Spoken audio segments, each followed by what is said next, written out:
আসসালামু আলাইকুম প্রিয় দর্শক, সবাইকে শুভেচ্ছা সহ আমন্ত্রণ জানাচ্ছি বাংলাভিউ সংবাদে। সাথে আছি আমি সাকলিন হক। প্রথমেই শিরোনাম। ওসমানী বিমানবন্দর সম্প্রসারণে 2116 কোটি টাকার প্রকল্পের কাজের জন্য নিয়োগ দেওয়া হলো চীনা ঠিকাদারি প্রতিষ্ঠান। নায়ক সালমান শাহর মৃত্যু রহস্য নিয়ে পিবিআই এর প্রতিবেদন প্রত্যাখ্যান করে পুনরায় তদন্তের দাবি জানিয়েছে ভক্তরা। করোনা ভাইরাসের কারণে 15 এপ্রিল পর্যন্ত বিশ্বব্যাপী ভিসা স্থগিত করেছে ভারত। নেপালের ত্রিভুবন বিমানবন্দরে বিমান দুর্ঘটনায় 2 বছর পূর্ণ হলো আজ। নানা আয়োজনে স্মরণ করা হলো রাকিব রাবেয়া মেডিকেল কলেজে নিহত 13 শিক্ষার্থীকে। করোনা ভাইরাস আতঙ্কে তামবিল স্থলবন্দর দিয়ে ভারত থেকে আসা যাত্রীদের পাশাপাশি ট্রাক চালকদের স্বাস্থ্য পরীক্ষা শুরু। বেনাপোল কাস্টমসের লকার থেকে চুরি যাওয়া প্রায় 19.5 কেজি স্বর্ণ উদ্ধার হয়নি এখনও, স্থানীয়দের মধ্যে ক্ষোভ। সিলেটে পৃথক অভিযানে ইয়াবা ব্যবসায়ী 4 যুবক আটক, ইয়াবা প্রাইভেট কার ও মাদক বিক্রির টাকা উদ্ধার। সিলেটে জুয়ার আসরে হানা দিয়ে 12 জুয়ারিকে আটক করেছে র্যাব। এতক্ষণ শুনছিলেন শিরোনাম, এখন বিস্তারিত। সিলেট ওসমানী আন্তর্জাতিক বিমানবন্দর সম্প্রসারণের উদ্যোগ নিয়েছে সরকার। এজন্য 2116 কোটি 51 লক্ষ টাকার প্রকল্পের কাজের জন্য চীনের এক প্রতিষ্ঠানকে ঠিকাদার নিয়োগের অনুমোদন দিয়েছে সরকারি ক্রয় সংক্রান্ত মন্ত্রিসভা কমিটি।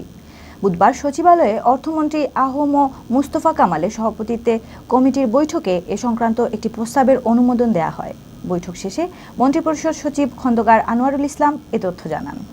তিনি বলেন, সিলেট ওসমানী আন্তর্জাতিক বিমানবন্দর সম্প্রসারণ প্রথম পর্যায় প্রকল্পের পূর্ত কাজসহ অন্যান্য অবকাঠামো উন্নয়ন বাস্তবায়নে দরপত্র আহ্বান করলে 6টি প্রতিষ্ঠান দরপত্র দাখিল করে। এর মধ্যে 2টি প্রতিষ্ঠান রেসপন্সিভ হয়। কারিগরিভাবে রেসপন্সিভ সর্বনিম্ন দরদাতা প্রতিষ্ঠান চীনের বেইজিং আরবান কনস্ট্রাকশন গ্রুপ লিমিটেডকে 2116 কোটি 51 লক্ষ টাকায় ঠিকাদার নিয়োগে ক্রয় প্রস্তাব অনুমোদন দেওয়া হবে বলে জানান মন্ত্রিপরিষদ সচিব। চীনে করোনা ভাইরাসের প্রাদুর্ভাবে এ সম্প্রসারণ কাজ বিলম্বিত হবে কিনা জানতে চাইলে মন্ত্রিপরিষদ সচিব বলেন, বিভিন্ন প্রক্রিয়া শেষে এ কাজ শুরু করতেও কমপক্ষে 6 মাস লেগে যাবে, তাই বিলম্ব হওয়ার সম্ভাবনা নেই। বাংলা চলচ্চিত্রের জনপ্রিয় নায়ক সালমান শাহর মৃত্যু রহস্য নিয়ে পিবিআই এর প্রতিবেদন প্রত্যাখ্যান করে পুনরায় সুষ্ঠু ও নিরপেক্ষ তদন্তের দাবি জানিয়েছেন ভক্তরা। বৃহস্পতিবার বিকেলে সিলেট কেন্দ্রীয় শহীদ মিনারের সামনে সালমান শাহ ভক্ত ঐক্য পরিষদের ব্যানারে অনুষ্ঠিত মানববন্ধন থেকে এ দাবি জানানো হয়। মানববন্ধনে বক্তারা বলেন, পিবিআই এর প্রতিবেদনে অনেক অসঙ্গতি রয়েছে, অনেক প্রশ্নের উত্তর প্রতিবেদনে এড়িয়ে যাওয়া হয়েছে। তদন্তকালীন সময়ে পিবিআই যেসব আলামত পেয়েছে সেসব আলামত সালমান শাহকে হত্যা করা হয়েছে বলেই প্রতীয়মান হচ্ছে। কিন্তু পিবিআই পক্ষপাতমূলক ও মনগড়া প্রতিবেদন দিয়ে সালমান শাহর মৃত্যুকে আত্মহত্যা বলে চালিয়ে দিয়েছে। তাই পিবিআই এর এই প্রতিবেদন সালমান শাহর কোনো ভক্ত মেনে নিতে পারবেন না। এ ব্যাপারে তারা সরকারের হস্তক্ষেপ কামনা ও নিরপেক্ষ তদন্তের দাবি জানান। মানববন্ধনে উপস্থিত ছিলেন সালমান শাহর মামা আলমগীর কুমকুম, যুক্তরাজ্য প্রবাসী কমিউনিটি নেতা ফকু চৌধুরী, সালমান শাহর ভক্ত সাজিদ কামাল, মাহমুদ ইকবাল, জেরওয়ান আহমদ, নিহার রঞ্জন দাস, এসপি শেপু, মঞ্জু চৌধুরী ও জুয়েল আহমদ।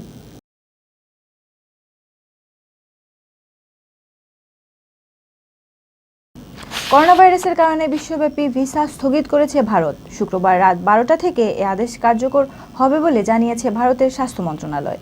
স্বাস্থ্য মন্ত্রণালয়ের বার্তায় বলা হয়, দেশটিতে বর্তমানে শুধুমাত্র কূটনৈতিক, সরকারি, জাতিসংঘ, আন্তর্জাতিক সংস্থার চাকুরি ও প্রজেক্ট ভিসা ছাড়া বাকি সব ভিসা আগামী 15 এপ্রিল পর্যন্ত বন্ধ থাকবে।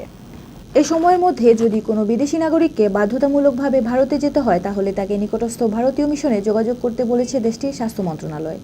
ভারতের স্বাস্থ্য ও পরিবার কল্যাণমন্ত্রী ডক্টর হর্ষবর্ধনের সভাপতিত্বে দেশটির স্বাস্থ্য মন্ত্রণালয়ের 6ষ্ঠ বৈঠকে ভিসা স্থগিতের এ সিদ্ধান্ত নেওয়া হয়। এদিকে ভারতে নতুন করে আরও 15 জন করোনা ভাইরাসে আক্রান্ত হয়েছেন। এ নিয়ে দেশটিতে আক্রান্তের সংখ্যা বেড়ে 62 জনে দাঁড়িয়েছে। নেপালের কাঠমান্ডুর ত্রিভুবন আন্তর্জাতিক বিমানবন্দরে ইউএস বাংলা বিমান দুর্ঘটনার আজ পূর্ণ হলো 2 বছর।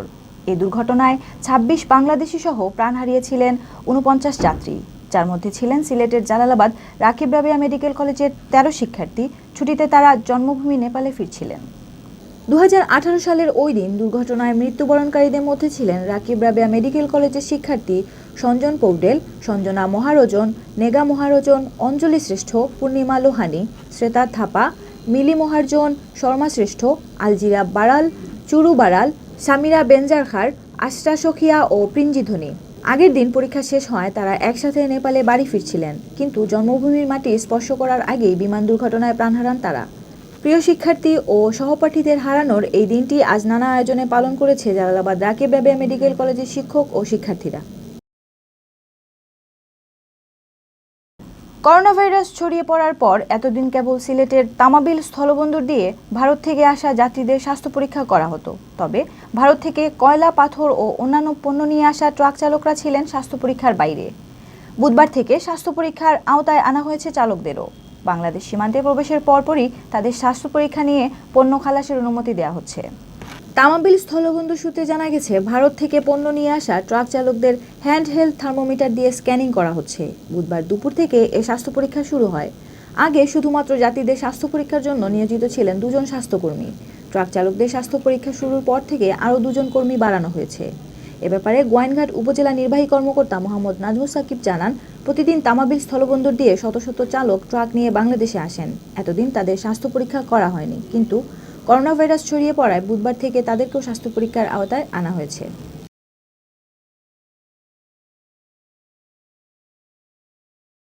বেনাপোল কাস্টমসের লকার থেকে 19 কেজি 380 গ্রাম স্বর্ণ চুরির ঘটনায় এক কর্মচারী আটক হলেও 2 মাসেও চুরি যাওয়া স্বর্ণ উদ্ধার হয়নি।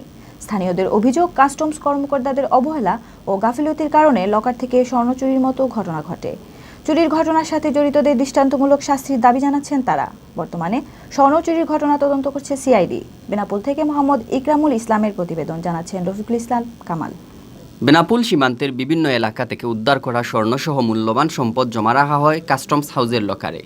2019 সালের 8 নভেম্বর থেকে 10 নভেম্বর পর্যন্ত ছুটির সময়ে লকার ভেঙে চুরি হয় স্বর্ণ, রুপি ও টাকা। ওই সময় লকার কক্ষের নিরাপত্তার দায়িত্বও ছিল না কেউ। সিসি ক্যামেরার নিরাপত্তার মধ্যে চুরির ঘটনা ঘটলেও চুরি হওয়া স্বর্ণ এখনও উদ্ধার করতে পারেনি পুলিশ। এতে ক্ষোভ প্রকাশ করেছেন বন্দরের ব্যবসায়ী ও স্থানীয়রা। অপরাধীদের শনাক্ত করা না গেলে আগামীতে এমন ঘটনার পুনরাবৃত্তি ঘটতে পারে বলেও আশঙ্কা করছেন তারা। বেনাপোল কাস্টম হাউসে নিশ্চিত নিরাপত্তার ভিতরে যে স্বর্ণ চুরির ঘটনা ঘটল, এটা বিশ্বাসযোগ্য না। ওখানে খালি স্বর্ণই ছিল না, টাকা ছিল, ডলার ছিল, কিছুই নাই, খালি স্বর্ণই নিয়েছে। এটা একটা সাধারণ নাটক। কাস্টম হাউসের গাফিলতি আছে। আর আগামীতে আইন শৃঙ্খলা বাহিনী আসামিদের দ্রুত শনাক্ত করে আইনের আওতায় না আনলে আগামীতে আরও বড় ধরনের চুরির ঘটনা ঘটতে পারে। কাস্টম থেকে যে স্বর্ণ চালানটা চুরি হয়েছে, আসলে এটা সরকারি সম্পদ। আর এই সরকারি সম্পদ উদ্ধারের জন্য বিভিন্ন গোয়েন্দা টিম কাজ করতেছে, আমরা শুনতে পেরেছি, কিন্তু আজও পর্যন্ত তার কোনো ফলাফল আমরা দেখতে পাচ্ছি না।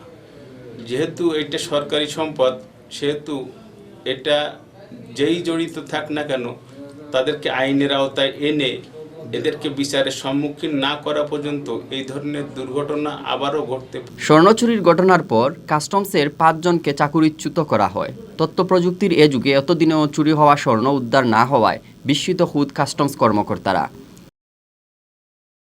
স্বর্ণ চুরির বিষয়টা বেনাপোল কাস্টম হাউসের জন্য একটা মর্মান্তিক ঘটনা। আমাদের অনেক কৃতিত্বের পরে এই ধরনের একটা ঘটনা আমাদের কৃতিত্বকে প্রায় ম্লান করে দিয়েছে। আমি যেটা করেছি, প্রথম দিনই যারা দায়িত্বে ছিল 5 জনকে আমি সাসপেন্ড করেছি। পাশাপাশি এই যশোরে যেই কয়টা সংস্থা, গোয়েন্দা সংস্থা কাজ করে, সবাইকে আমি ইনভলভ করেছি। সম্প্রতি আমরা জেনেছি সিআইডিকে এটা দায়িত্ব দেওয়া হয়েছে। যশোর জেলা পুলিশের নেতৃত্বে অলরেডি 4-5টা সংস্থা কাজ করেছে অনেকদিন। তারা এখনো পর্যন্ত এটা উদ্ধার করতে পারেনি। এটা শুধু আমার না, আরও অনেকেরই প্রশ্ন যে বর্তমান প্রযুক্তির যুগে এরকম একটা চুরির ঘটনা এখনো পর্যন্ত কেউ ধরা পড়লো না। লকার থেকে 19 কেজি 380 গ্রাম স্বর্ণ চুরির ঘটনার পর মামলা হয় বেনাপোল পুর্ট থানায়।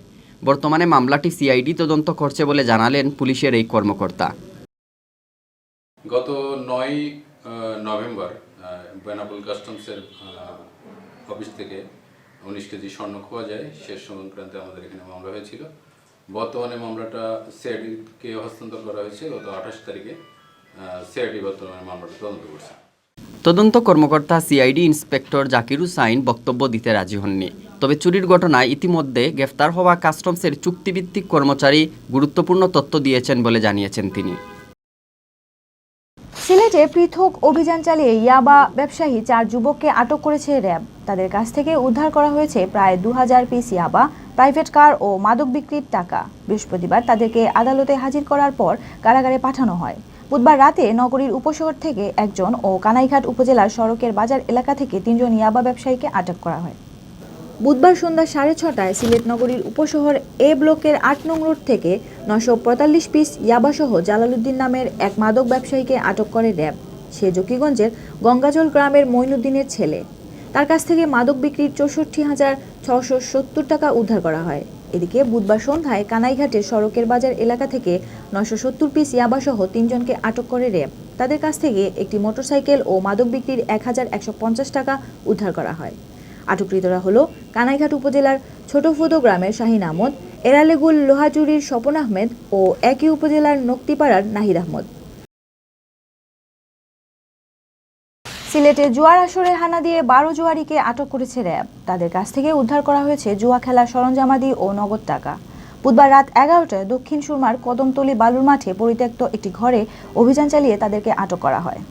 আটককৃতরা হল দক্ষিণ সুরমার কদমতলীর জয়নাল আহমদ, মেনিকোনার আব্দুল কাদির, কদমতলী বালুঘাটের শিপন, মিলন মিয়া ও মজিদ, সিলাম মাঝপাড়ার নিজাম, জকিগঞ্জের বাটইশাইলের হোসেন আহমদ, কুসাইর রাজু আহমদ, গোয়াইনঘাটের উপসাতাইনের হাসান, কদমতলীর জাহাঙ্গীর মিয়ার কলোনির তস্কির হোসেন জসিম, গোলাপগঞ্জের লক্ষণাবন্দের বকুল ও কদমতলী বিআরটিসি বাস কাউন্টারের পেছনের হায়দার আলী। তাদের কাছ থেকে জুয়া খেলার সরঞ্জামাদি ও নগদ টাকা উদ্ধার করা হয়েছে বলে জানিয়েছেন র্যাব 9-এর মিডিয়া অফিসার অতিরিক্ত পুলিশ সুপার মোহাম্মদ সামিউল আলম।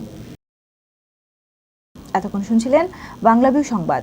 রাতে প্রচারিত হবে সিলেটের আঞ্চলিক ভাষায় সংবাদ। দেখার আমন্ত্রণ রইল। সাথে থাকার জন্য সবাইকে ধন্যবাদ।